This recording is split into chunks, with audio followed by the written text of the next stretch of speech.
Assalamualaikum warahmatullahi wabarakatuh.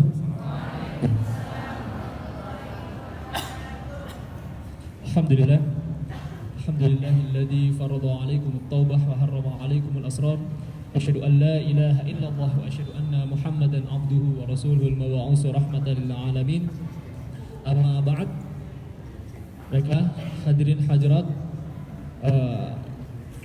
para pejuang ahlul Quran, muhibbu wa muhibbal Quran, musyarik wa musyarikat fi hadhihi nadwah yang insyaallah dirahmati oleh Allah Subhanahu wa taala.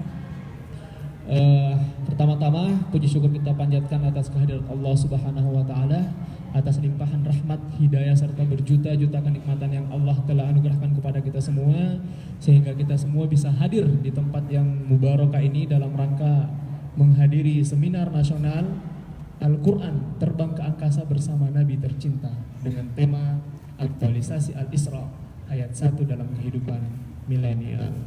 Perlu ditandai, aktualisasi Al-Isra ayat 1, bukan Al-Isra ayat 100. Yang ikutan politik pasti paham.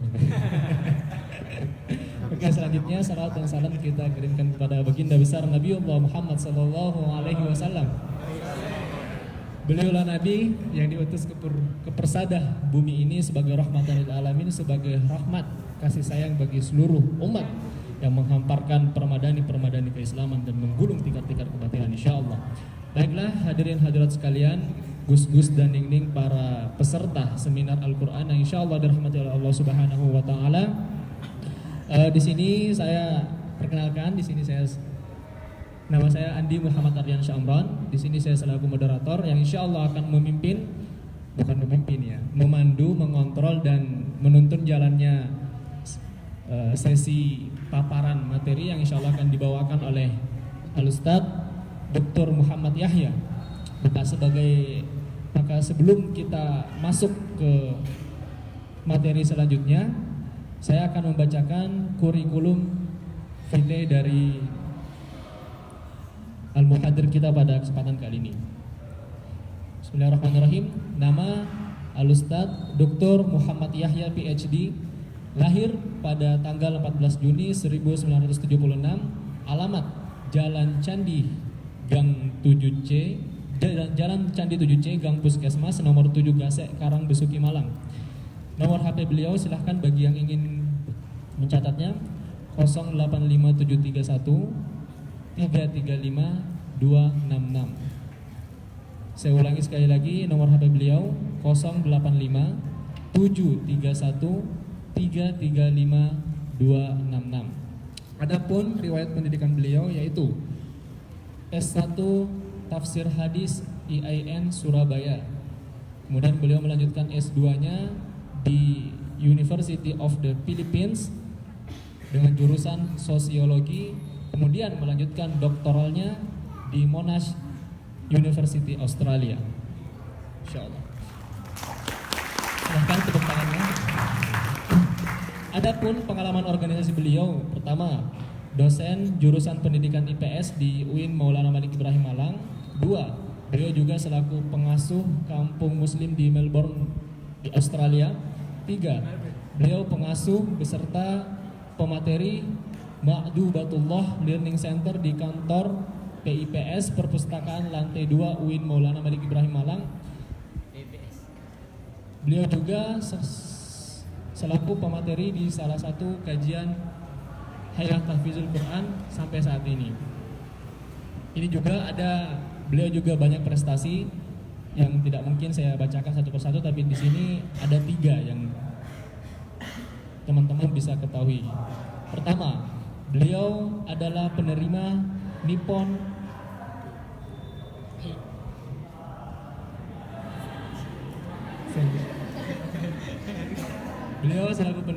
Nippon Fellowship sebagai ASEAN Public Intellectual.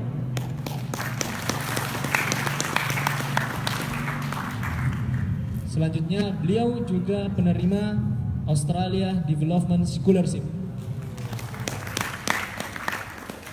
Terakhir, beliau juga Postdoctoral Fellowship di Frankfurt Universitas Jerman. Masya Allah. Apakah tuntas sudah jika boleh dikatakan sebagai doktor dalam ilmu Al-Quran, insya Allah.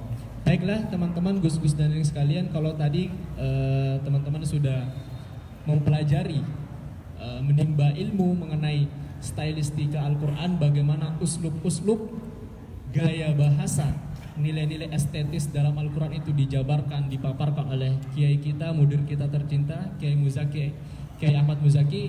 Maka sekarang kita akan melangkah ke bagian tafsir, bagaimana kita bermuka syafah, menyingkap hakikat makna dari Al-Isra ayat 1.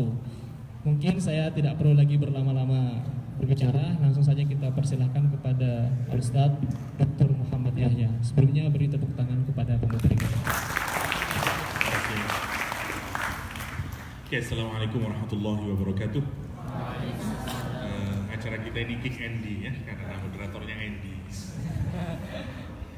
Judulnya Frank Sinatra Flying to the Moon ya. Terbang ke angkasa katanya. Saya ingat lagunya Frank Sinatra. Oke. Saya diminta untuk menggali tafsir dari ayat pertama surat Al-Isra. Jadi kita hanya bahas Isra, bahas Mi'raj. Kenapa? Karena bahasan Mi'raj ada di surat An-Najm. Alhamdulillah bukan saya cuma Al-Isra ya. Karena mestinya kalau kita membahas Isra wal Mi'raj, kajiannya surat Bani Israil ayat 1 atau surat Al-Isra ayat 1 dan An-Najm. Dan surat An-Najm 1:18. Atau minimal kalau diambil dari walaqad ra'ahu nazlatan ukhra inda sidratil muntaha inda jannatul ma'wa, itu dalilnya Mi'raj. Tapi terserah nantilah, kalau waktunya mencukupi kita lanjutkan sampai ke Mi'raj ya. Oke, bismillahirrahmanirrahim.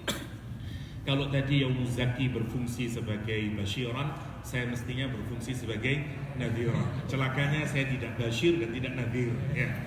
Apalagi mudir, tambah enggak ya. Jadi saya hanya urun rembuk lah. Saya bukan mufassir, bidang saya juga tidak sepenuhnya di sana. Hanya sekedar aja, ini kesalahan HTG meminta saya ya. Oke, saya ingin ngawali nanti ada 2 poin besarnya. Kita melihat ayat pertama dari surat Bani Israil. Habis itu nanti kita lihat kontekstualisasinya, mengapa Allah turunkan surat Bani Israil ini, dan kemudian kira-kira hikmah apa buat kita setelah mengkaji peristiwa Isra wal Mi'raj dan surat Bani Israil ayat 1 ini. Oke, kita awali. Bismillahirrahmanirrahim. Subhanalladzi asra bi'abdihi lailan minal masjidil haram ilal masjidil aqsa. Ada banyak clue yang menarik untuk direnungkan. Yang pertama, tadi dinukil oleh Pak Yai Muzaki, kenapa kok tidak subhanallah? Ya, Oke. Kenapa kok tidak subhanallah? Menarik. Tasbih di dalam Al-Quranul Karim diungkapkan dengan berbagai pola. Satu, dengan fi'il madhi, sabbaha lillahi ma fis samawati wa ma fil ardh. Dengan fi'il mudhari', yusabbihu lillahi ma fis samawati wa ma fil ardh. Dengan fi'il amar, fasabbih bihamdi rabbika wastaghfir.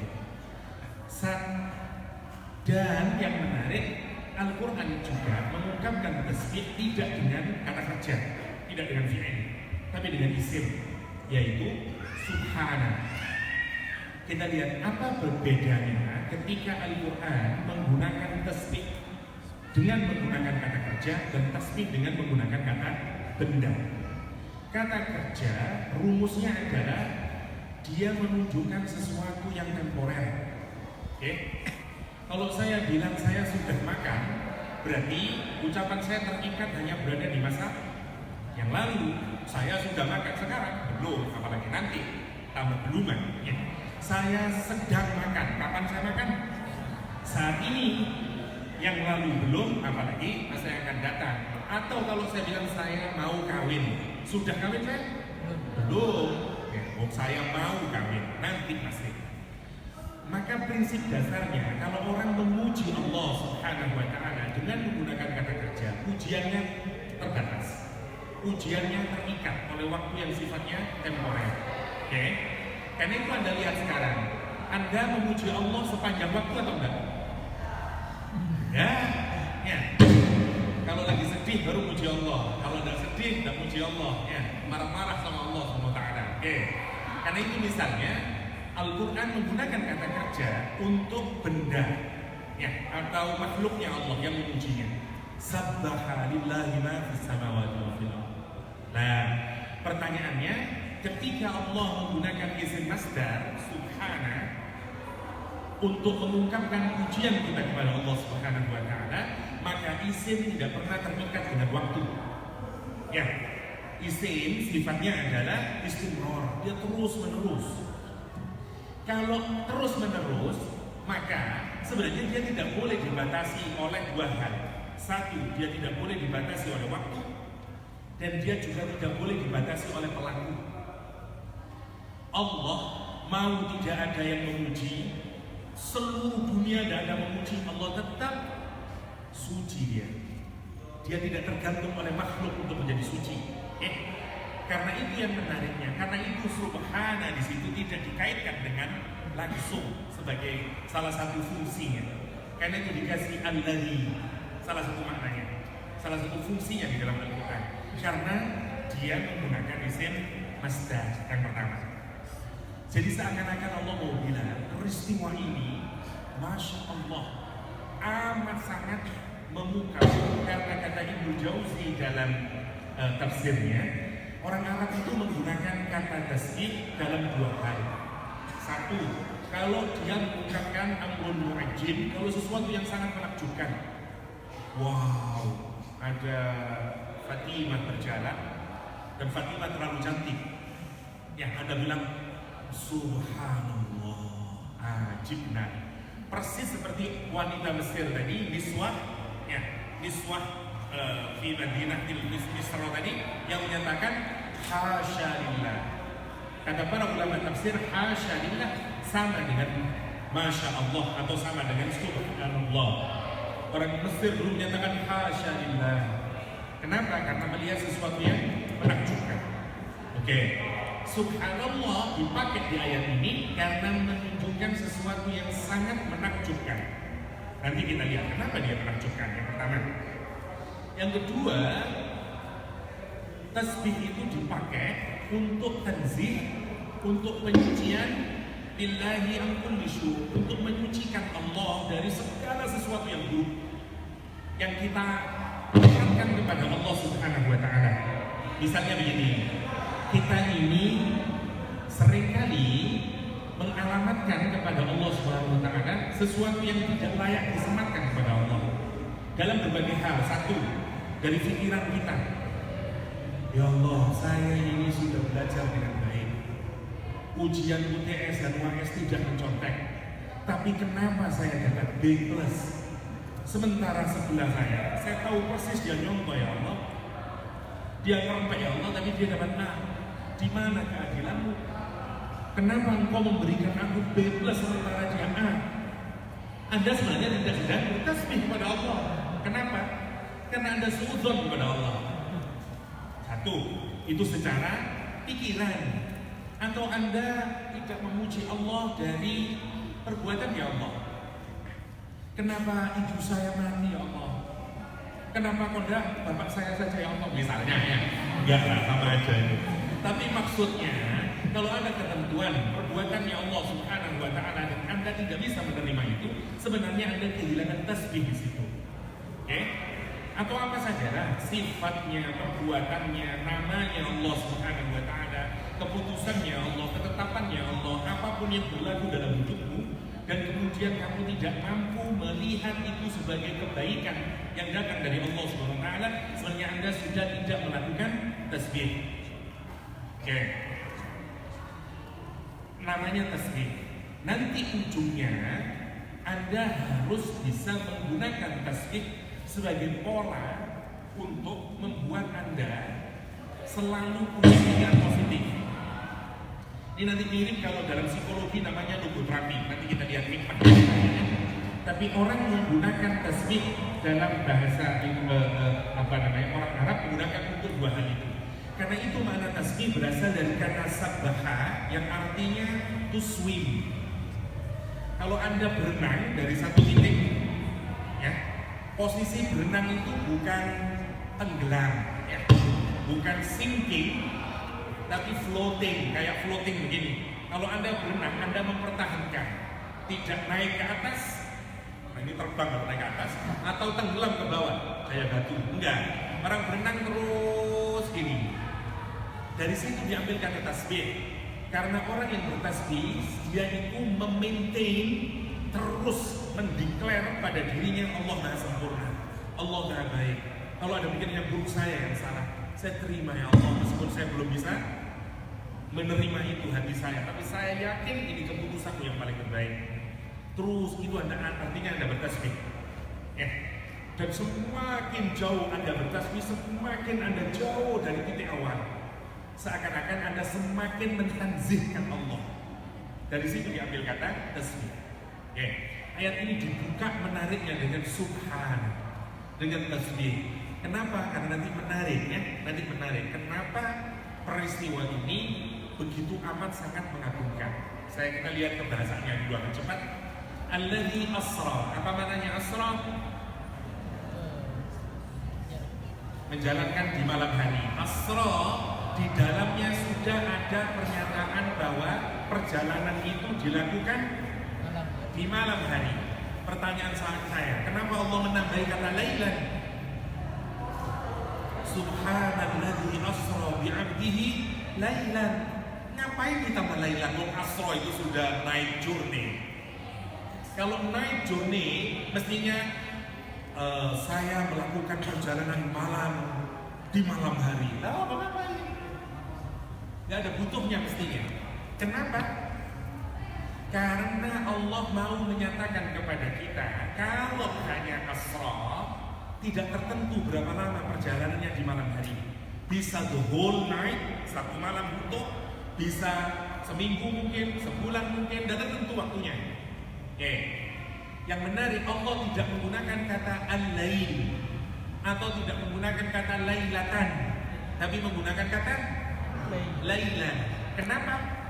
Karena kalau Allah menggunakan lailatan berarti the whole night. Perjalanan itu berlangsung mulai masuk waktu malam, yaitu ba'da maghrib, sampai nanti berakhirnya waktu malam. Berarti perjalanan itu mengambil waktu seluruh malam, the whole night, one night, semuanya.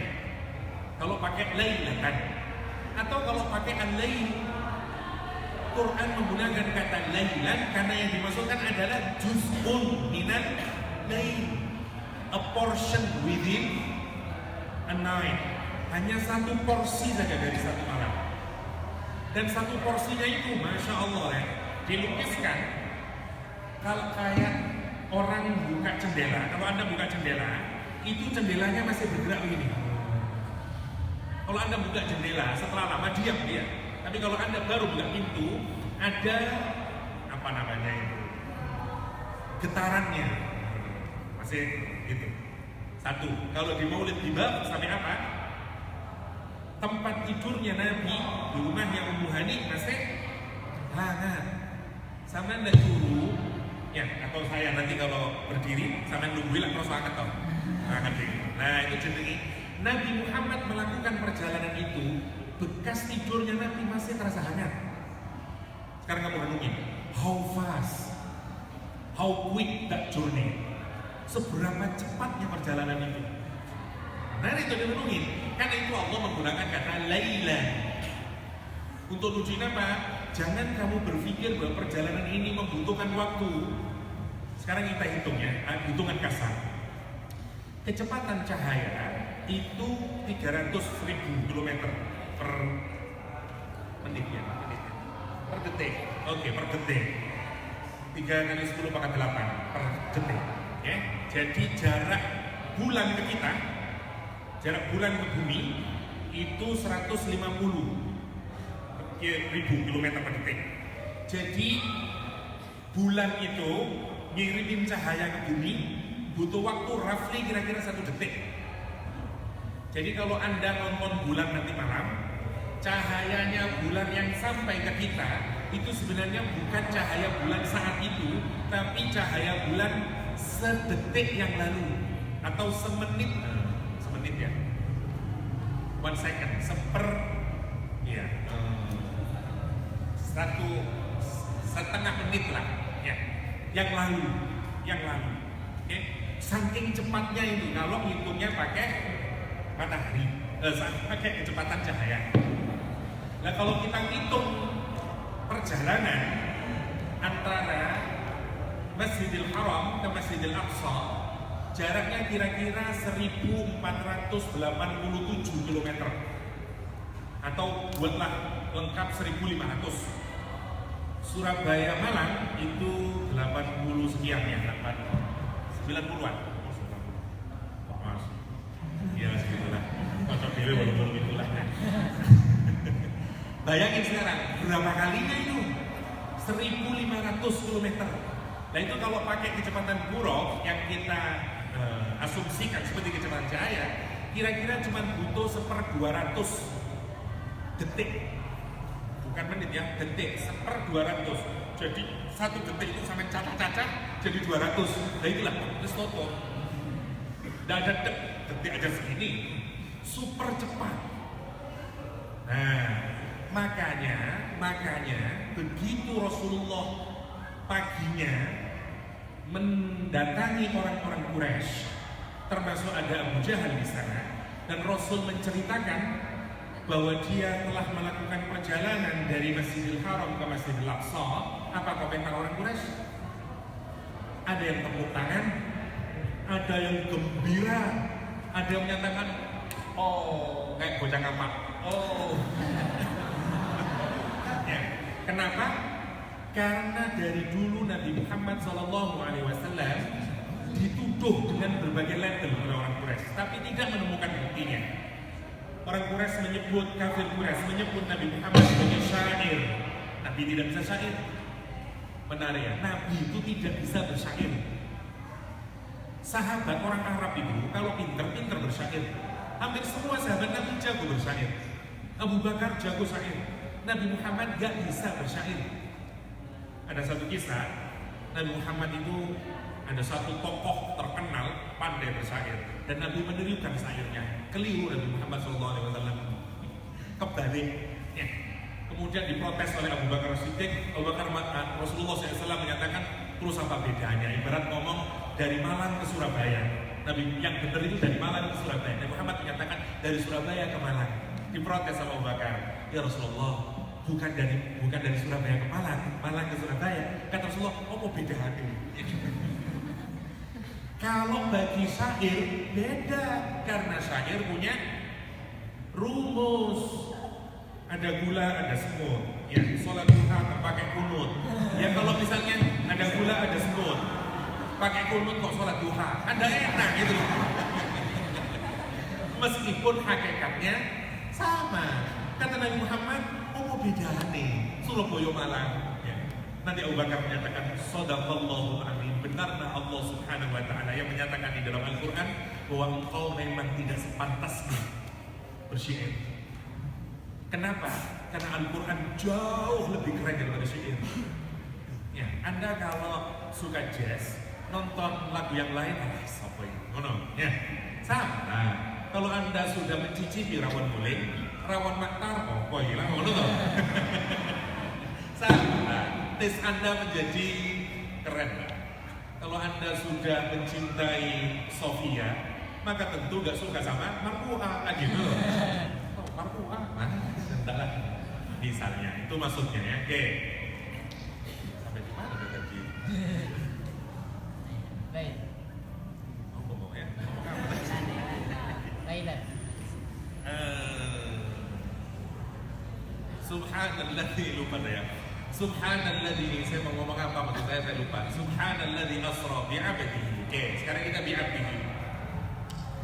Di dalam Al-Qur'anul Karim, kenapa kok tidak disebutkan nama Muhammad dan yang seterusnya? Ini Quran itu konsisten. Kalau untuk sesuatu yang sangat indah, Quran menggunakan kata abdun. Kalau Allah hendak memuji hambanya, Allah menggunakan kata abdun. Ni'mal abdu innahu awwab. Misalnya, pujian kepada Nabi Sulaiman, pujian kepada Nabi Ayub, Al-Quran menggunakan kata abdun. Jadi abdun adalah cara Al-Quran untuk menggambarkan kemuliaan. Salah satunya kalau kita lihat di dalam tafsir, karena itu Quran menggunakan bi'abdihi. Selain fungsi yang lain adalah bahwa peristiwa itu terjadi jasad sama ruh. Meskipun ada pendapat di kalangan para sahabat yang menyatakan peristiwa Mi'raj terjadi secara ruhaniyah saja, tidak juga secara jasmaniyah. Tapi jumhur menyatakan terjadinya peristiwa Isra wal Mi'raj itu adalah jasadian sama ruhaniyah. Kenapa? Karena menggunakan kata bi'abdihi. Minal masjidil haram ilal masjidil aqsa. Dari masjidil haram. Pertanyaan saya, apakah Rasulullah berangkat dari Masjidil Haram? Tidak. Kalau yang Anda maksud adalah Masjidil Haram, Rasulullah berada di rumahnya Ummu Hani. Rumahnya Ummu Hani di luar masjid. Loh, kenapa Quran kok bilang minal Masjidil Haram, Ustaz? Padahal hadis bilang Rasulullah berada di rumahnya Ummu Hani, satu-satunya perempuan yang dilamar oleh Rasulullah dan menolak. Wanita paling aneh sedunia, ya. Dilamar Nabi tapi menolak Ummu Hani, ya. Mau tahu?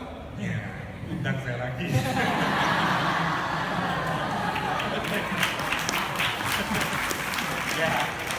Ya, kembali lagi.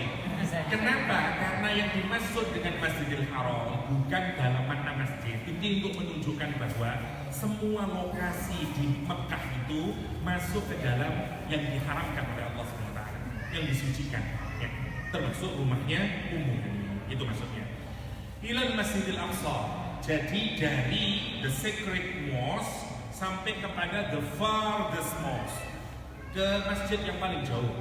Padahal kalau kita lihat nggak ada masjidnya itu, karena sudah dirobohkan dulu ketika Yahudi dihancurkan, nggak ada masjidnya. Maka yang dirujuk tentu bukan masjid dalam pengertian tempat sholat sebagaimana Masjidil Haram di masa Rasulullah SAW, tapi itu tempat di mana dulu memang dilakukan ibadah. Hadis menunjukkan bahwa Masjidil Aqsa itu ada yang menyatakan dibangun juga oleh Nabi Ibrahim alaihissalam, meskipun nanti lebih banyak dirujukkan kepada Nabi Sulaiman, karena itu dikenal dengan Gedung Sulaiman, ya. Saya tidak bicara banyak tentang itu, tapi maksudnya adalah kalau ada riwayat yang menyatakan Masjidil Haram dibangun terlebih dahulu ketika wa idh yarfa'ul qawaida, itu setelah 40 tahun kemudian baru dibangun Masjidil Aqsa. Dan Nabi melakukan perjalanan itu, ya. Minal Masjidil Haram ilal Masjidil Aqsa. Terus ya Allah, alladzi barakna haulahu linuriyahu min ayatina, yang diberkahi sekitarnya. Kenapa kok tidak diberkahi masjidnya? Karena Allah mau meluaskan bahwa keberkahan masjid itu tidak saja di dalam masjid sendiri, tapi juga di lingkungan surrounding the mosque. Semuanya mengandung berkah.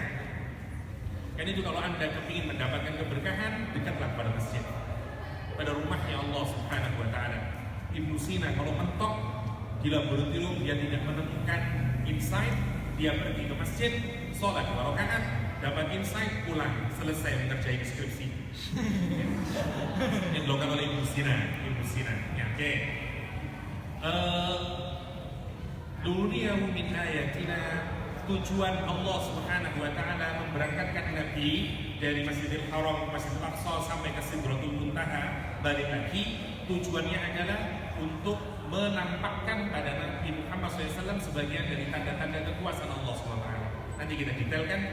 Innahu huwas sami'ul basir. Pertanyaan saya, kenapa kok sami dulu baru basir?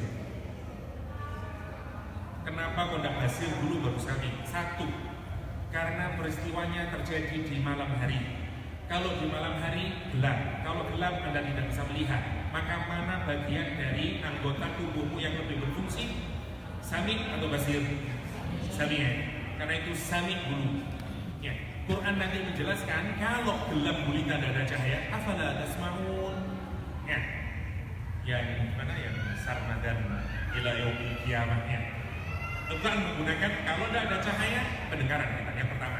Yang kedua, karena mendengar lebih dekat daripada melihat. Kalau Anda melihat saya, Anda bisa melihat saya dari jarak tergantung, ya. karena saya cukup besar, ya insya Allah 100 dulu masih kelihatan. Ya. Tapi kalau Anda ingin mendengar saya, siap mana yang lebih dekat? Mendengar atau melihat? Mendengar. Karena mendengar lebih dekat, kata para ulama tafsir, mendengar itu lebih kuat daripada melihat. Yang kedua. Yang ketiga, kenapa sami' dulu dan baru basir?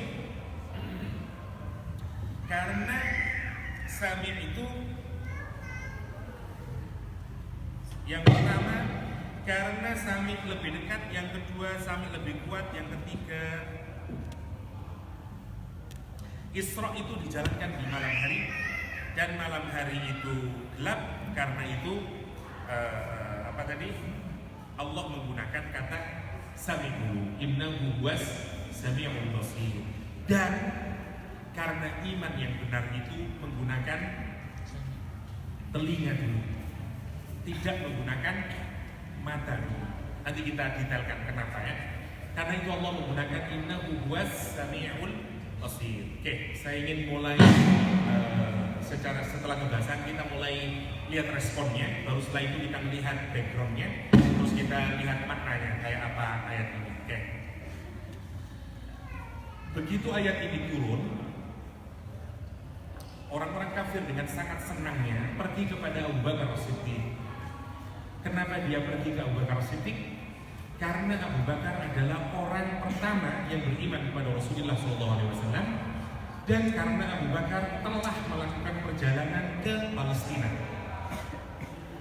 Orang kafir dari dulu tidak menemukan bukti kalau memberikan predikat kepada Nabi. Maka begitu Nabi digelari dengan orang gila, dari dulu tidak menemukan apa ya bukti Nabi kita sebut orang gila. Dia pikirannya waras, disebutkan syair tidak bisa syair, disebut kahin dia nggak bisa mantra, disebut semuanya nggak ada yang cocok. Karena itu banyak sebutannya. Ya, tanda banyaknya penyebutan menunjukkan sebutan itu tidak tepat. Ya, disebut syair, kahin, segala macam lah. Tapi kali ini begitu Nabi bercerita tentang Isra kepada orang kafir, senang orang kafir. Kenapa? Yes, now we got evidence. Sekarang kita punya proof kalau Nabi Muhammad benar-benar gila. Dia datang ke Abu Bakar, perhatikan. Abu Bakar apa yang ditanyai? Kata Abu Bakar, benarkah Nabi Muhammad SAW menyatakan melakukan perjalanan dari Mekah menuju Palestina? Benar, kalau tidak percaya, tanya sendiri kepada temanmu. Apa kata Abu Bakar? Amantu bihi. Saya beriman. Pertanyaan saya, orang seperti Abu Bakar yang segera iman, begitu mendengar Rasul menyatakan melakukan perjalanan dalam waktu yang super duper singkat, kira-kira ini contoh iman sing keren atau iman sing tidak keren? Menurut Anda? Ya apa saja, dipikir dulu, dicerna, melalui proses dulu, diverifikasi datanya, kemudian dianalisis, dan kemudian ditarik kesimpulan, gitu loh. Ya, sebagai yang diajarkan dosen-dosenmu itu loh. Ya. Oke, saya lihat dulu. Iman itu di dalam Al-Quranul Karim, tahapannya adalah imannya yang keren adalah iman orang yang percaya, ya, orang yang percaya karena dia mendengar, atau dalam bahasa saya karena dia punya pengetahuan, bukan karena dia melihat, bukan karena observasi, dan bukan karena eksperimentasi. Justru yang kedua ini buruk dalam Al-Quranul Karim. Karena yang karena observasi ini imannya orang kafir. Yang eksperimentasi tambah nemen kafirin. Yang pertama namanya ilmu yakin, yang observasi namanya ainul yakin, yang eksperimentasi namanya hakul yakin. Wong menikah itu enak teman-teman. Iya, soalnya nikah ini, dan Anda percaya, Anda ilmu yakin, ya? Nikah itu enak nggak percaya aku Pak, kalau tonton nih kalau bernikah itu ya mulai cakap. Iya, ayo sempet ya. Anda ainul yakin, oke? Enggak, aku enggak percaya, paling yang dulu didik-didik itu misalnya. Akhirnya kamu dinikahkan, dimasukin dalam kamar berdua, setelah 2 jam keluar, ya boleh, seneng le? Biasa mawon Pak, senengnya cuma 10%. Sing 90, seneng. Misalnya ya, namanya hakul yakin. Hakul yakin. Dan iman itu yang terbaik adalah kalau di dunia adalah iman karena pengetahuan, bukan karena observasi. Kenapa? Karena derajat observasi lebih rendah dari pengetahuan. Saya kasih tunjuk dulu. Kalau ini botol, saya kasih saya kasih sendok. Menurut observasimu, sendok itu lurus atau tidak lurus? Tidak lurus. Mana yang kamu yakini? Pengetahuanmu tentang pembiasan atau matamu yang atau penglihatanmu yang menyatakan bahwa sendok itu bengkok? Mana yang kamu percayai? Pembiasan, dan pembiasan bukan observasi. Ya, tapi pengetahuan di sini. Oke, saya kasih contoh yang lebih menarik lagi. Jarak matahari itu kira-kira 1,5 juta kalau saya nggak keliru ke bumi. Maka cahaya matahari yang mengenai kamu saat ini adalah cahaya matahari 8 menit yang lalu.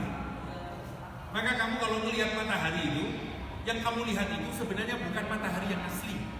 Itu matahari yang sudah telat 8 menit yang lalu. Maka mana yang kamu percaya? Yang kelihatan atau yang tidak kelihatan? Kalau kamu hanya percaya sama yang kamu bisa observe, so pengetahuan kamu, keyakinan, your conviction gini deh, udah binatang. Karena mata kita ini alat, telinga kita ini alat. Ada yang jauh lebih hebat dari your eyes, your ears. Apa itu? Your brain. Jadi kalau kamu berdasarkan brain, pengetahuanmu, you lebih keren. Karena kalau mata sama dengan hewan itu. Dan yang menarik, zaman peradaban ini digiring Anda untuk hanya mau percaya kalau apa? Observable. Kalau bisa dieksperimentasi. Dosenmu bilang, ini bisa diobservasi enggak ini? Ini bisa dieksperimentasi ini. Ini udah ilmiah kamu ini. Ya. Pak dosen, kata Pak Yahya. Oke, kita lihat dulu. Kalau Anda malam melihat bintang, ada bintang itu yang sampainya ke bumi 8 tahun yang lalu. You melihat bintang, melihat ke langit, itu loh, Arpio, twinkling. Padahal itu 8 tahun yang lalu. Kalau kamu punya pesawat yang kecepatan yang melebihi kecepatan cahaya, kemudian kamu Mi'raj melihat, nggak ada bintangnya sudah. Entah bintangnya harus kelelek lagi kemana, dan kamu mengira itu bintang itu. Ini sing bodoh. Meripat atau otak? Meripat. Karena itu kenapa orang beriman nomor 1 di dalam Al-Quran, alladzina yu'minuna bil ghaib. Pengetahuan modern itu menggiring kita bahwa Anda percaya bukan karena Anda melihat, Anda percaya justru karena Anda tidak tahu. Menarik. Dulu di zaman modern bilang saya percaya karena saya melihat. Seeing is believing. Sekarang diketawain orang Anda. Kalau Anda belajar ilmu fisika modern, fisika kuantum, semuanya tidak kelihatan. Semuanya abstrak. Tapi dia bisa dimatematisasi. Tapi dia bisa dimasukin ke dalam otak. Ini begini, pasti begini. Tapi tidak ada bendanya semuanya. And you believe it. Atom, memang kamu lihat atom? Nggak lihat. And you believe it. Oke? Semuanya nanti, semua ilmu pengetahuan itu bergerak dari semuanya yang tidak kelihatan. Nanoteknologi. Ya, saya lihat. Kalau Anda lihat HP saya dari jarak segini ini, Anda kelihatan apa? Hitam saja. Oke. Tapi gini aja lah, jangan hitam dulu. Nah, kalau Anda melihat pohon-pohonan, ya, rumput-rumputan pohon di tempat yang jauh, kira-kira 1 kilo, Anda melihat apa? Warna hijau saja, ya. Tapi kalau Anda pakai kamera, terus yang zoomnya itu lebih kuat dari matamu, sorry Manelek, dari penglihatanmu, ya. Kemudian kamu zoom in, terus ternyata kamu lihat 2 orang sedang pacaran di sana. Oke, saya tanya, mana yang lebih Anda percayai sekarang? Matamu yang melihat atau alat yang melihat? Dan kalau Anda percaya sama alat, stupid, ya tak? Karena itu pun masih punya margin of error. Kalau punya alat yang lebih detail lagi, kamu tidak melihat 2 orang pacaran. Kamu melihat atom muter-muter, ya kan? Pada tingkat nano, maka yang kamu lihat mungkin hanya kotak-kotak saja, kotak. Ya kan? Dan saya tanya, terus mana yang hakikat? Yang di luar atau yang paling ujung? You bingung terus, iya ya, mana yang hakiki itu? Ya, antara Sofia sama marfu'ah, yang beda itu hanyalah pada penglihatan mata. Kalau Anda pakai mikroskop, nggak ada bedanya antara Sofia sama marfu'ah. Bener itu. Kalau Anda pakai pada tingkat nano, kono beda nih, kotak-kotak kabeh. Waduh, itu sama-sama tidak cantiknya, sama-sama kotak. Ya. Kalau Anda orang yang paham dengan hakikat, you tidak terjerumus. Pandanganmu hanya tidak berhenti pada yang ada di luar saja. Nothing, man. Yang di kelihatan itu hanya menipu. Ya. Karena itu menarik. Abu Bakar justru menerapkan puncak dari sains. Ketika dia berkata, Muhammad Sayyid, ya, I believe it. Justru kenapa? Sama kayak begini. Kamu misalnya saya dagang sama kamu, Cak, aku gue kayu jati, ya, tua, kuning warnanya gini-gini, sorry ya, sampai ustaz, tapi urusan dagang gini lah Pak, bawa kayu jatinya ke saya periksa, nanti kalau dia baik, ya saya beli. Berarti apa Ibu? Observasi dulu, you udah percaya sama saya. Setelah 10 tahun dagang dengan saya tidak pernah menipu sama sekali. Terus saya bilang sama dia, Cak, aku duwe duren. Manis-manis ya, montong. Ya setelah dia sekarang percaya meskipun belum melihat. Kenapa? Apakah dia salah? Enggak. Karena berdasarkan pengetahuan dia sekarang yang mikir. Terus kok sampai lo gendeng, aku percaya dia. Saya udah 10 tahun kerja sama dia. Hatta Cina menurut Cino, kamu boleh dagang sama Cino begitu. Once he trust you, oke, bawa aja lah. Cina tahu iman, hakikat iman tahu dia. Akan tapi al-imanu fil dagangnya. Itu maksudnya. Itu yang menarik kalau Anda perhatikan. Jadi yang menarik itulah sekarang kita perhatikan. Jadi peristiwa Isra Mi'raj itu yang pertama yang harus kita bongkar adalah bagaimana Anda merumuskan iman. Kalau Anda orang soleh, begitu Anda mendengar Al-Quran, mendengar Rasulullah SAW menyatakan sesuatu, sami'na wa ata'na. Terus Anda pikir, kamu ini fundamentalis. Coba sadar. Sekarang Anda renungkan, Anda datang ke apoteker. Terus apotekernya bilang, yang obat ini 3 kali sehari, yang ini 2 kali sehari. Anda diam, sami'na wa ata'na. Oke? You ambil, you udah bertanya, sorry ya apotek, kenapa ini kok 3 kali? Padahal ini lebih gede. Sementara yang ini pilnya lebih kecil. It doesn't make sense at all. The bigger one should be 2 times a day. The smaller one 5 times a day. No. Kenapa nanti apotekernya kalau kamu tanyain ngapain apotekernya, mana dia? Kalau untuk benda, aku petang tahun. Farmasi Maliki.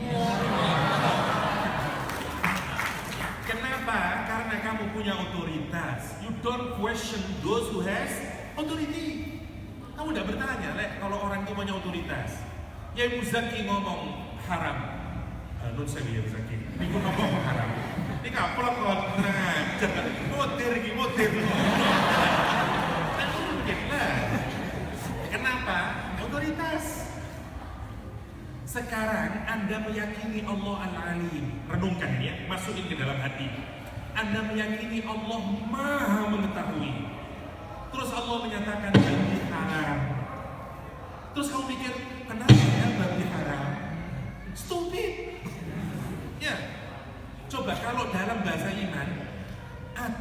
mana yang kamu mau lekatkan kepada Allah? Muamalahmu dengan Allah Subhanahu wa ta'ala, ma'rifahmu dengan Allah Subhanahu wa ta'ala. Bagaimana satu sisi kamu menyatakan huwal alim, huwal basir, huwal hakim. Begitu Allah menyatakan hukumnya, you question Allah. Akhirnya kalau mikir ini apa ya Allah ini? Kamu mengakui Allah maha mengetahui, maha bijaksana, maha segala-galanya. Begitu Allah berkata dan you masih mempertanyakan, di mana imanmu itu? Itu maksudnya. Ketika kamu menyatakan Rasulullah manusia terbaik, orang paling terkeren, dan segala macamnya, begitu Rasul menyatakan sesuatu, you masih mempertanyakan. La tuqaddimu baina yadayillah wala rasulih, kata Al-Quran Karim. Menarik, dan itulah imannya Abu Bakar Siddiq. Kayak gitu kan? Siapa ngomong Rasulullah, tak percaya? Ono hadisnya itu sahih, benar di Bukhari Muslim, terima aku.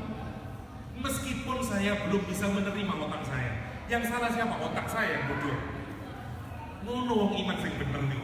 Karena itu tidak ada sahabat Nabi yang menyatakan, sahabat Nabi menyatakan sami'na wa ata'na. Sami'na wa ata'na. La Isra Mi'raj itu pukulan buat kita. Boleh kalau yang bukan otoritas tanyain dia. Quran juga mengajari begitu. Ya, in ja'akum fasik. Kalau datang orang yang fasik, dia tidak punya otoritas, dinabain, dia datang dengan informasi, fatabayyanu, check and recheck, validasi, klarifikasi. Kenapa fasik? Tapi kalau yang datang yang punya otoritas, Allah wa Rasuluhu, don't dare you question them. Ya, jangan berani-berani kamu tanyain dia. Tidak berani, tidak boleh, tidak boleh. Itu maksudnya yang pertama. Yang kedua, iman yang nomor 2 tadi. You hanya beriman kalau melihat. Imannya siapa? Orang kafir. Bayangin sekarang ya, umatnya Nabi Isa, makanan turun dari langit, rawon mudun, cik rawon, soto mudun, cik mudun. Percaya? Gak percaya. Karena iman dengan mata itu lemah. Bayangin ya, lautan kebelah. Sekarang bayangin, laut merah kebelah dan Anda berjalan, tidak berlama kemudian imannya kuat, gak kuat, pindah lagi. Kurang apa Bani Israel ini? Gunung diangkat, wa innataknal jibala, ya, diangkat gunung itu. Sampai orang Yahudi itu, kata Ibnu Katsir, sujud terbaiknya orang Yahudi adalah dengan satu pelipis kiri, sementara pelipis kanan dia dongak ke atas. Kenapa? Karena gunung diangkat. Dan orang Yahudi meletakkan pelipis satunya di tanah, tapi dia takut satunya melihat karena gunung mau ditimpakan oleh malaikat. Stop malaikat, stop, please. Nah, tapi itu dilanjutkan oleh orang Yahudi sampai sekarang. Dia sujudnya beda dengan orang Islam, dengan satu pipi. Kenapa? Karena kata orang Yahudi, sujud yang terbaik adalah sujud dengan pelipis kiri. Kenapa? Karena dulu kakek kami diselamatkan, tidak dijatuhi gunung gara-gara sujud dengan model satu pelipis pipi. Demikian penjelasan Ibnu Katsir. Menarik kalau kita perhatikan. Lihat orang yang hanya beriman kalau melihat, itu orang yang bodoh. Al-Quran menggambarkan orang-orang kafir nanti bangkit dari kuburan. Begitu dia digiring ke neraka, dia bilang apa? Rabbana absorna. Kata dia, ya Allah, I observe sekarang ya Allah, I see it ya Allah, saya percaya sekarang. Itu neraka ya Allah. Dulu dia tidak percaya, mana neraka? Allah itu kan entitas yang tidak ya. Allah itu kan karmu, orang gitu itu. Ya.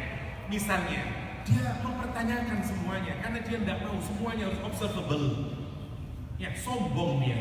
Begitu dia dihadapi ke neraka dan melihat sekarang, ainnya melihat, dia bilang apa? Absorna, saya melihat, farjina, please. Pulangkan aku ke dunia. Na'mal solihan, saya akan beramal soleh. Inna muqinun, sekarang ini saya sangat yakin sekarang. Kalau memang ada Al-Quran, kalau memang ada Nabi Muhammad, ada surga dan neraka, kaset. Karena itu gak ada orang soleh bilang absorna wa atokna, gak ada. Sami'na wa atokna. Anda kalau mendengar butuh brain.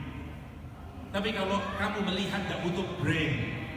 Asal meripati waras, bisa, apa HP Ustaz, tidak perlu IQ rek, tidak perlu. Tapi kalau mendengar butuh, sampean mendengar tanpa menggunakan otak, bisa? Saya ceramah berbusa-busa begini, itu cuma ngurungono tok ini, gak ngeru opo. Kenapa? Karena sami'na membutuhkan absorbing. You have to use your brain. Lihat di surat Al-Mulk, orang yang masuk neraka, lau kunna apa? Nasma'. Lau kunna nasma'u au naqilu ma kunna fi ashabis saya. Yang ngomongnya kenapa dulu saya tidak melihat. Pergane wong Jawa kupingmu iku lho, rungokno kupingmu iku. Ya. Ibu kita dulu dicekil kita ini. Rungokno. Ya. Sami'na wa ata'na. Sami'na itu bukan sekedar dengerin, listening, bukan hearing. Ya. Banyak orang hearing. I hear you, tapi you don't listen to me. Seperti suami kepada istri. Nanti kalau kamu punya suami, suamimu sering hearing, tidak listening. Krungu, ya apa mas? Apa nek? Itu namanya hearing. Krungu dia, cuma tidak pernah perhatian. Namanya hearing, but not listening. Oke, itu yang pertama. Isra mengingatkan kita tentang iman. Sekarang yang kedua, Isra itu terjadi pada fase kehidupan Nabi yang paling terendah. Ya, satu, ditinggal mati proteksinya. Orang Quraisy itu suku yang paling keren adalah, salah satunya adalah Banu Hashim, sukunya Rasulullah SAW. Karena masih ada Abu Thalib, orang Quraisy masih mikir-mikir kalau menyerang Nabi secara langsung. Dan perhatikan, Abu Thalib itu bukan hanya paman bagi Nabi, tapi sekaligus bapak bagi Nabi. Kenapa? Dari kecil dirawat. Dan Abu Thalib ngasih perhatian lebih hebat dibanding terhadap anaknya sendiri. Sekarang saat sakaratul maut, akhir bulan Rajab, meninggalnya Abu Thalib, akhir bulan Rajab, Rasulullah SAW menyatakan kepada Abu Thalib, ya ammi, qul la ilaha illallah, kalimatun uhajju biha laka indallah. Paman, ucapkan la ilaha illallah paman. Dengan kalimat itu nanti saya akan gunakan berhujjah di hadapan Allah, karena paman itu muslim. Abu Jahal dan temannya ngerecokin terus di pintu. Targhabu an millati Abdul Muthalib. Abu Thalib, kamu benci ya sama agama bapakmu Abdul Muthalib? Jangan gitu, bapakmu saja kafir kok, kamu mau muslim, kamu mau jadi anak durhaka. Nabi Muhammad menempelkan lesannya ke telinganya Rasulullah SAW, ke telinganya Abu Thalib. 5 menit lagi. Apa katanya? Tidak berhasil. Sampai akhirnya Abu Thalib meninggal dalam keadaan kufur. Kenapa? Kata Abu Thalib, kalau seandainya aku tidak takut orang-orang itu menyakitimu Muhammad, aku akan masuk Islam. Kenapa? Karena kalau aku masuk Islam sekarang, pasti orang-orang akan mencaci maki bahwa keislamanku karena desakanmu. Dan nanti pasti kamu makin sakit. Karena itu biarlah aku tidak masuk Islam. Bayangin sekarang, kau duit bapak, sakaratul maut berada berdua dan mati dalam keadaan kafir. Ya aku sedih hatimu. Sedih. 2 bulan setelahnya atau 3 bulan setelahnya, istrinya yang paling dicintai wafat. 1, proteksi eksternal, yang kedua proteksi internal Nabi. Saya ingin melukiskan Khadijah dengan satu hadis. Hadhihi Khadijah, Jibril mendatangi Rasulullah. Kata dia, atat biha, kata dia akan mendatangimu. Kata dia akan datang fiha syarabun, dia akan bawa wadah, di dalamnya ada makanan, ada minuman dan seterusnya. Kata dia, faqra as-salam min rabbiha, faqra alaiha salam min rabbiha. Tolong nanti kalau Khadijah sudah sampai di depanmu, ucapkan salam kepada siapa? Khadijah. Robnya Allah Subhanahu wa ta'ala kirim salam buat dia. Coba bayangkan ya, itu Jokowi yang kirim salam. Anda saja suka sama seorang pria, terus Mbak Fatoni kirim salam, semua teman dekap-dekup itu ya. Ini Allah kirim sanad, bayangin. Ya, untuk menunjukkan kebaikan Khadijah, dan Khadijah meninggal dunia. Mentok sekarang. Saya singkatkan ya. 1 menit insyaallah. Mekah tidak berhasil, mentok Mekah sebagai lahan dakwah. Nabi mikir tidak mungkin ini Mekah udah. Nabi pindah kemana? Ke Taif. Jalan kaki, pulang pergi kira-kira 2 mingguan. Dia datangi pemimpin suku. Tidak ada satupun pulang dari Taif bukan mendapatkan uang, tidak mendapatkan apa-apa. Berjajar-jajar anak kecilnya, perempuannya, orang gilanya melempari batu Rasulullah SAW. Berdarah-darah Rasulullah SAW lari 4 kiloan. Kalau Anda mengaku pernah berdakwah dan merasa sudah berjuang sama Islam, pertanyaan saya, pernahkah Anda ditimpukin batu 4 kilo? Dan terus Anda mengatakan saya sudah berjuang untuk agama ini, pleketek, ya, nggak ada apa-apanya. Dan yang menarik, sekarang bayangin ya, 10-an tahun Rasulullah berdakwah, atau ada yang menyatakan 12 tahun Rasulullah berdakwah di Mekah, ya. Kemudian 2 minggu jalan kaki nih rek, Mekah ke Taif, dilemparin batu. Habis gitu nangis, doa dengan pilu Rasulullah.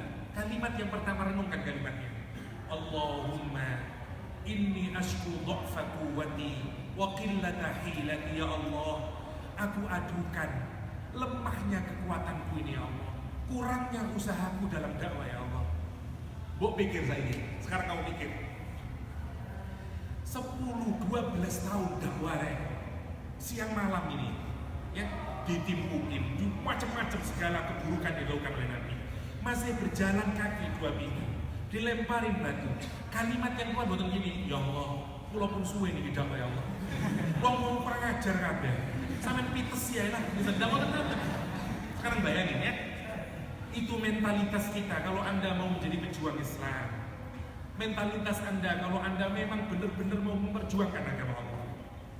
Rasulullah yang jadi ukuran dirinya, ya Allah, memang saya mungkin kurang serius ini berdakwah, karena itu Mekah tidak berhasil, Taif tidak berhasil. Saya adukan ya Allah, lemahnya kekuatan saya ini, kurangnya usaha saya. Lihat kalimat makin biru, asal Engkau tidak marah ya Allah, saya terima ya Allah, saya ridho ya Allah, berdarah-darah begini. Illam takun bika alayya ghadabun fala ubali. Hatta yang punya kebun anggur musuhnya Nabi, tidak suka sama Islam, tapi mendengar doaul mustad'afin terenyuh dia. Dan dia bilang, kasih anggur orang itu, kasihan Nabi. Dengar doa pilunya Rasulullah SAW. Nah, setelah itu Rasulullah sholat, ya, bukan sholat 5 waktu. Rombongan jin datang dan semua jinnya masuk Islam. Pertanyaan saya, kenapa Allah sebelum peristiwa Isra disudahi dengan rombongan jin masuk Islam? Seperti di surat Jin, Inna sami'na Qur'anan ajaba, di surat Jin. Kenapa? Karena orang yang sudah serius dakwah kayak gini ini lagi down, orang ibarat psikologi ya, ini down banget. Maka Allah perlu memotivasi Nabi Muhammad. Karena Nabi Muhammad bilang apa tadi? Usaha saya masih kurang mungkin, saya kurang serius dalam dakwah mungkin. Itu kalau diteruskan bisa stres. Ya. Jadi apa yang dimaukan Allah menyatakan Muhammad? Jin sama manusia, bagusan siapa? Manusia. Bagus-bagusnya jin masih jelek kan? Masih bagus-bagusnya. Jelek-jeleknya manusia masih sedikit belok ya. Allah mau bilang, gak ada yang salah dengan dakwahmu, usahamu sudah perfect. Dasar dapure wong Mekah ambek wong Taif gendeng bajeng. You perfect Muhammad, dakwahmu perfect. Lu jin saja, makhluk yang kurang sempurna dibanding manusia. Akan tapi once dia mendengar dakwahmu, sholatmu sekali saja, dia masuk Islam. Oh, itu gitu ya, Anda nanti ngelamar, daftar opo, gagal, terus mulai, ibu ngomong, kon nanya nih, tidak nurut, ibu ngomong apa, wes tak ada, ini, bunuh diri anaknya. Kalau Anda berada di titik nadir, maka you harus dimotivate untuk dinaikkan. Karena itu turun surat Jin. Habis itu baru Isra Mi'raj. Kenapa makin ditinggikan? Singkatnya dapat apa Isra Mi'raj? Dapat sholat. Kenapa? Karena kalau you punya masalah di dunia, apapun saja, dongaklah ke atas. Seluruh persoalan bisa diselesaikan dengan apa? Yang bergantung pada Allah. Sholat. Wasta'inu bisabri wassalam. Panjang karena memang saya hanya Isra dan kebagian Mi'raj, kita tidak membahas Mi'raj ya. Kira-kira itu sudah lebih mungkin 5 menit. Semoga ada manfaatnya. Assalamualaikum warahmatullahi wabarakatuh.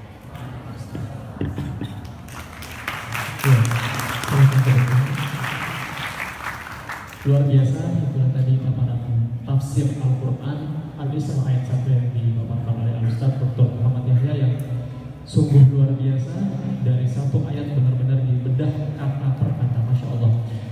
Baiklah teman-teman sekalian, mungkin ada Syekh Tahayyul bagi teman-teman yang ada pertanyaan, ada hal yang ingin lebih mendalami lagi mengenai hikmah, nilai-nilai mukasyafah dari Al-Isra ayat 1.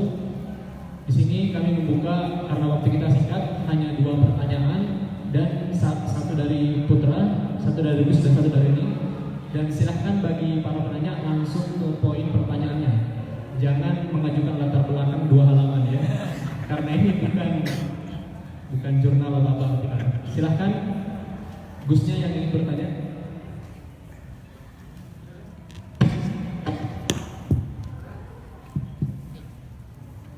Ya, silahkan maju ke depan, sebutkan nama dan ajukan pertanyaan. 1, 2, cek.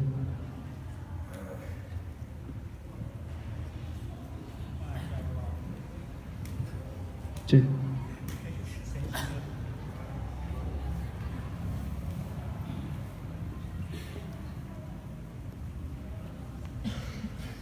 Bismillahirrahmanirrahim. Terima kasih, nama saya Afa Fauzul Adim, NIM 14410175. Dan saya Bu Ustadz Hadi Danglet. Wow, Ustadz nerangkan sedikit mengenai iman yang membutuhkan sebuah penglihatan adalah iman yang lemah. Lantas bagaimana ketika seseorang itu dia udah believe, dia udah keep faith, menjaga keimanan, tapi dia tuh ingin gimana sih gitu, ingin proof ataupun evidence daripada keimanannya. Terus yang kedua mengenai Isra yang sering dipaparkan oleh kiai kampung, saya dari kampung Ustaz, itu ini Isra itu perjalanan Nabi ketika dari Masjidil Haram ke Masjidil Aqsa. Jadi katanya itu foto bumi ini. Berarti kemungkinan kalau di situ tadi Ustaz memaparkan bahwasanya ya memang itu sebuah bebungah nih. Kami kalau kiai kampung sampai bebungah. Tapi pertanyaan ini pun pula, apakah dari Isra sendiri itu merupakan benar-benar kalau di zaman now mungkin kita ketika galau bisa traveling gitu Ustaz? Apakah seperti itu maksudnya? Nah itu terima kasih. Sudah. Oke, terima kasih pertanyaannya Saudara Gus Afa Fauzul Adim. Selanjutnya dari Ninia yang bagi yang mau bertanya silahkan angkat tangan dan maju ke depan.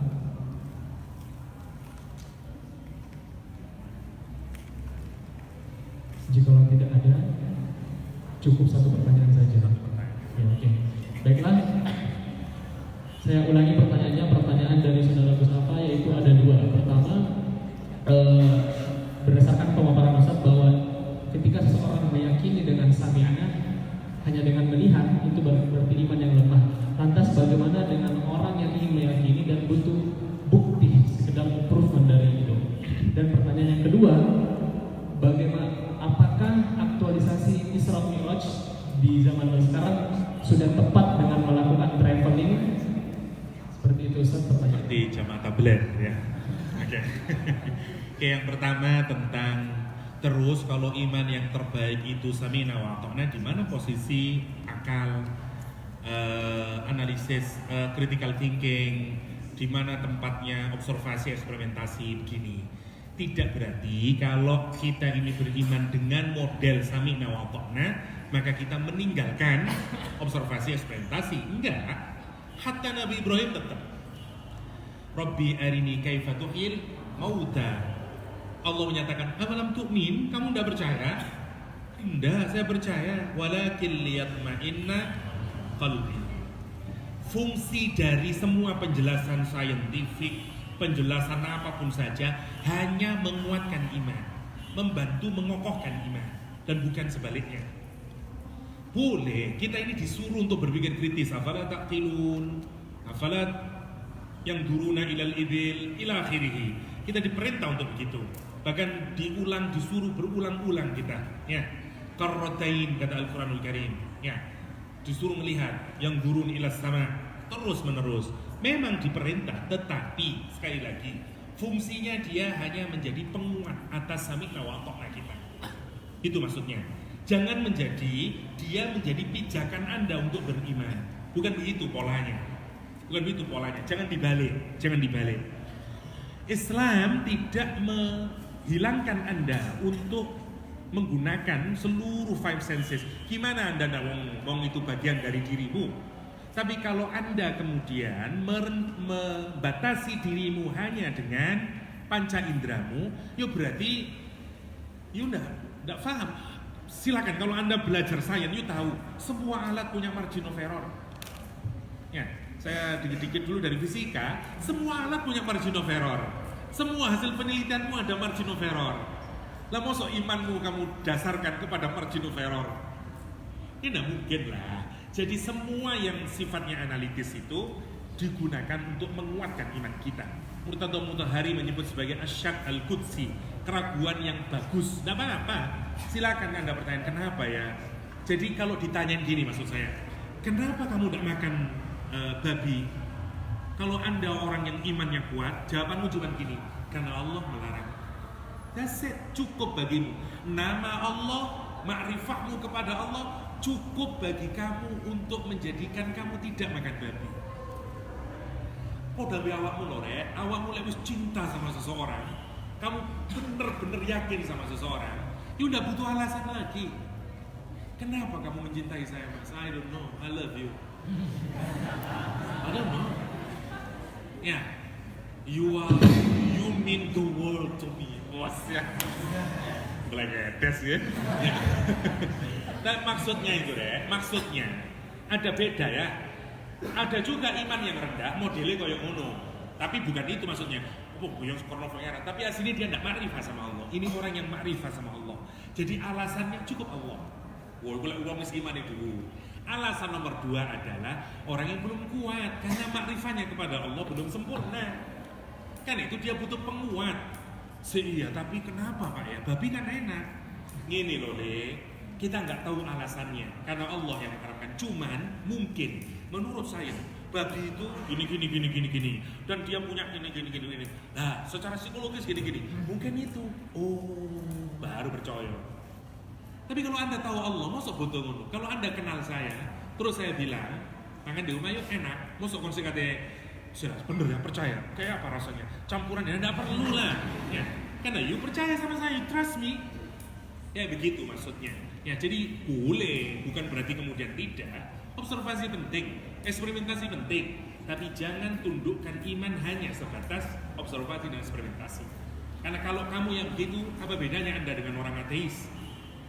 Apa bedanya Anda dengan orang-orang di barat sana yang tidak mengenai iman? Yang dia baru beriman kalau ada sesuatu yang masuk di akalnya. I believe it. Nanti kalau ada ilmu yang baru dan bertentangan dengan apa yang ada di dalam saya, tidak terima lagi. Ya, berubah terus Anda. Ya, bukan begitu maksudnya. Oke. Yang pertama, apakah Isra kalau kita maknai di zaman now ini? Ya. Orang-orang ngumpulin Nabi, orang-orang setelah Isra, setelah Abu Bakar, dia datang lagi kepada Nabi. Dia bilang, Muhammad, kalau kamu memang pernah melakukan perjalanan ke Masjidil Aqsa, ada berapa pintunya Masjidil Aqsa? Saya tanya, siapa yang pernah ke Masjid Al-Akbar? Insya Allah semua punya, saya tanya. Anda yang mengaku pernah ke Masjid Al-Akbar, ada berapa pintunya Masjidil Akbar? Anda bisa jawab? Ya sumpah. Ya saya pernah ke sana Ustaz, tapi tidak ngitung saya lama tentu. Karena memang tujuannya untuk mengkritik Nabi Muhammad. Nabi Muhammad kemudian didatangkan oleh Allah, dikasih visi Nah, pintunya ada segini-gini, warnanya begini. Dan Nabi menyatakan nanti ba'da zuhur, pas waktu zuhur akan ada rombongan dagang sampai di Mekah. Dan rombongan yang paling depan untanya berwarna abu-abu. Orang Quraisy nunggu ini jam 10, 11, jam 12 sore ini, jam 12. Rombongan dagang datang beneran. Dan dia melihat unta nih ungu, abu-abu apa coklat, abu-abu. Pertanyaan saya, iman dia? No, karena tidak masuk di sini. Meskipun sudah absorna, dia tidak beriman. Dia bilang apa? Sungguh inna Muhammadan, kata dia, la sahir. Sungguh Muhammad itu, waduh, tukang sihir ulung beneran dia itu. Itu yang dia bilang. Itu yang dia bilang. Lah, gimana konteksnya? Kalau Anda lihat, Nabi diberangkatkan dari masjid kepada masjid. Bahkan tujuannya apa? Nanti di masjid dia sebagaimana di tarhim wa antal imamnya, mengimami seluruh nabi. Bayangkan sekarang. Jadi dia dihinakan di dunia.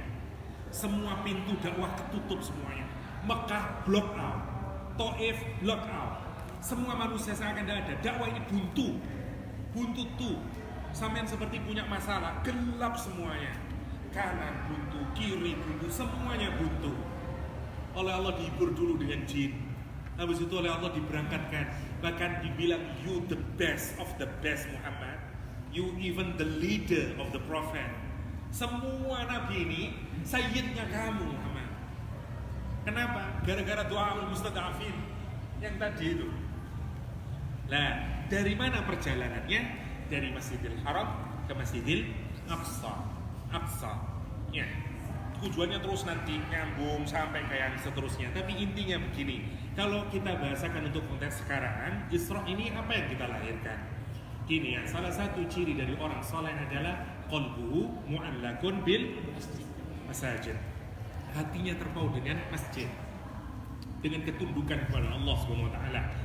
Jadi tentu saja kalau anda maknai secara literal bahwa anda ingin pindah dari satu masjid ke masjid, monggo, tidak ada salahnya, tetap baik itu. Ya, meskipun tidak terlalu dianjurkan, saya mau keliling ke masjid Ustaz, tidak monggo, tidak apa-apa. Ya, atau seperti jamaah tabligh yang pindah dari masjid ke masjid, seterusnya, silakan saja. Ya, tetapi tentu saja yang jauh lebih penting itu adalah mulai dari masjid. Maksudnya mulai dari kesujudan Anda kepada Allah. Apapun saja, kalau you mau melakukan perbuatan, tanyain dulu niatmu, motifmu. Saya sekolah untuk apa ya? Saya ingin sholat ini merupakan bagian dari sujud saya kepada Allah. Oh, the best. Are you ready to marry? Ya. Memangnya ngapain kamu mau menikah? Karena menikah itu adalah bagian sujud saya kepada Allah. Toh. Ya. Nanti kalau Anda mulai dari masjid, you akan beroleh masjid. Ya. Masjid maksudnya Mas Sayyid. Ayo panggil masjid. Ya. Enggak, tapi maksudnya adalah bahwa mulai dari kesucian, berakhir dengan kesucian dan segala macamnya. Dan kalau Anda memulai dari kesucian, berakhir dengan kebaikan, ujungnya itu yang paling menarik ya. Jadi you itu kalau beramal, lakuin aja lah. Kadang-kadang kesuksesan itu adalah saat kamu berada di titik paling bawah. Jadi kalau semua kita ini akan dapat ujian dalam hidup. Ada proses di mana kamu itu berada di titik paling bawah. Nikmatin itu. Kalau you berada di bawah, yakinin itu tinggal selangkah lagi. Mantapkan kamu tawakalnya kepada Allah. Pastikan setiap langkahmu itu dari masjid ke masjid, maksudnya mulai dengan kebaikan. You tinggal menanti. Nanti sebentar lagi, tidak lama Fathu Makkah. Tidak lama kok Madinah Al-Munawwarah. Dan kamu tidak menyangka-nyangka jalan penyelesaiannya itu. Lihat Nabi buntu semuanya, turun dari Mekah, turun dari langit, ya. Terus ngapain terus? Bingung Nabi. Ini kemana? Gimana terus dakwah? Satu-satunya peluang tinggal satu, yaitu orang yang umroh sama haji. Karena dulu orang umroh dan haji itu bukan hanya orang Islam. Semua orang dulu umroh sama haji. Jadi semua yang orang umroh dideketin sama Nabi. Sekarang individu. Mekah sudah buntu, Taif buntu. Sekarang kalau ada orang umroh dari luar, suku-suku dari luar didatangin sama Nabi, didatangin tentang Islam, 7 orang ngasih setia sama Nabi, bai'ah Aqabah, saya siap Nabi, mati untuk kamu, bela kamu. Janji tahun depan kita bawa lebih banyak. lagi sampai monggo Nabi nek jenengan badhe teng Yasrib ke Madinah, kita akan proteksi, siap mati untuk engkau. Terus datangnya tidak Anda sangka-sangka, keberhasilan Anda mungkin tidak Anda sangka-sangka. Tapi kalau you terus melakukan hidup Anda sebagai proses Isra, maka kamu pasti akan mendapatkan Mi'raj. Ya. Terus saja itu, istiqomah, terus bangun kesucian, terus meskipun orang akan melawanmu, meskipun dunia ini serasa tidak mungkin lagi memberikan peluangnya kepadamu, ada nanti titiknya, tinggal tunggu kesabaranmu. Terus nanti jadi Madinah Al-Munawwarah, Makkah ditundukin, Futuh Makkah, sampai tidak ada nabi yang diutus di dunia ini sampai melihat keberhasilan dari dakwahnya seperti Rasulullah Sallallahu Alaihi Wasallam. Kira-kira begitu. Jadi semoga Isra dan Mi'raj itu, kita masih bahas Isra sebenarnya, belum Mi'rajnya. Semoga hikmah dari Isra itu membuat satu kita menanyai kembali iman ini. Yang pertama, yang kedua, kita menjadikan peristiwa Isra dan Mi'raj sebagai bahan renungan kita kalau kita sedang jatuh. Ya, ada Allah, ada langit sana. Kata orang-orang itu, kalau bumi terasa gelap, dong ala ke atas. Cakrawala itu masih begitu luasnya. Kau ono sing ngelamar saya ya Allah, buntu kabeh ya Allah, kanan kiri kau nggak ada saya ya Allah. Dong ke atas, cakrawala luas ya Allah, ya Allah. Ya. Setunggal mawon ya Allah. Misalnya, jadi itu maksudnya. Doa ke atas, doalah ke atas, minta sama Allah. Ya. Sampai Anda seperti Rasulullah SAW, ju'ilat qurratu aini fis shalah. Dijadikan keindahan yang paling terindah dalam hidupku ini ada di mana? As-shalah. Itu kata Rasulullah SAW. Kalau Rasulullah galau, dia bilang arihna ya Bilal, istirahatkan batinku ini Bilal. Dengan apa? Salat. Lek sumpek salat. Duduk sumpek yang kafe, ngopi sampai jam 2. No. Ya, salat. Itu yang paling penting ya. Beri tepuk tangan ke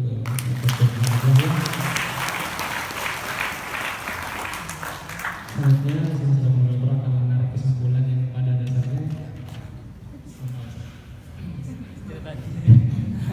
pada dasarnya teman-teman sudah paham bagaimana ayat Al-Isra ayat 1 itu dibedah kata per kata, yang kalau sebenarnya saya sudah mencatat kesimpulan beberapa poin. Tadi karena saya sadar bahwa ketika kesimpulan saya dibandingkan dengan dalamnya wawasan beliau terhadap Al-Isra ayat 1, maka tak perlu saya simpulkan ya. Ya, karena kesimpulan yang baiklah khusus ini, karena kesimpulan yang sesungguhnya adalah ketika Gus dan Yudi, kita semua setelah keluar dari masjid ini, kita tetap mentadabburi Al-Isra ayat 1. Itulah kesimpulan yang sesungguhnya. Kita terus terbawa kemana-mana hingga melahirkan majelis-majelis baru untuk membahas amazingnya dari Al-Isra ayat 1. Lebih dan kurangnya mohon maaf jika ada hal-hal yang kurang berkenan. Wallahul muwaffiq ila aqwamit thoriq. Wassalamualaikum warahmatullahi wabarakatuh.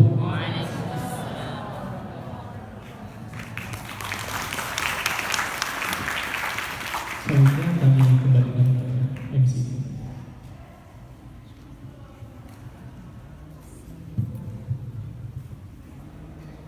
Terima kasih kami sampaikan kepada pemateri kami, Ustaz Muhammad Yahya PhD dan Ustaz Dr. Ahmad Muzaki MA. Semoga apa yang telah beliau sampaikan